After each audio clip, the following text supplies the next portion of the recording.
Kelompok Houthi kembali menargetkan kapal-kapal di Laut Merah setelah sempat terhenti selama gencatan senjata di Gaza.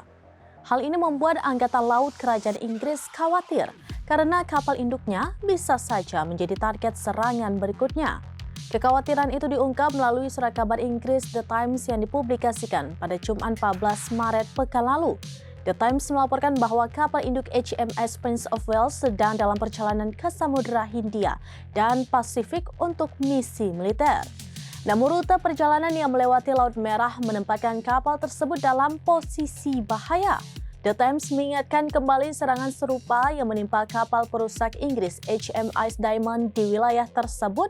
Houthi mengklaim serangan itu berhasil, sementara London berusaha menutupi kerugiannya. The Times juga mengutip pernyataan Kementerian Pertahanan Inggris bahwa mereka akan menanggapi setiap ancaman untuk melindungi kapal induk.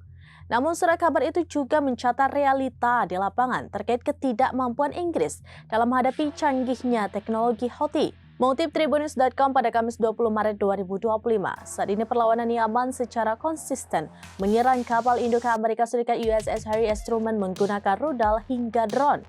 Serangan ini merupakan balasan atas tewasnya 53 warga sipil Yaman akibat agresi gabungan Amerika Serikat Inggris yang dimulai sejak akhir pekan lalu.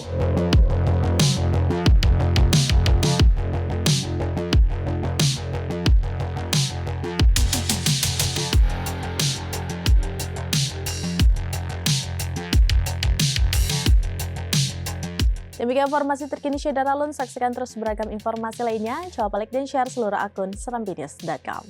Download Tribun X sekarang, menghadirkan lokal menjadi Indonesia.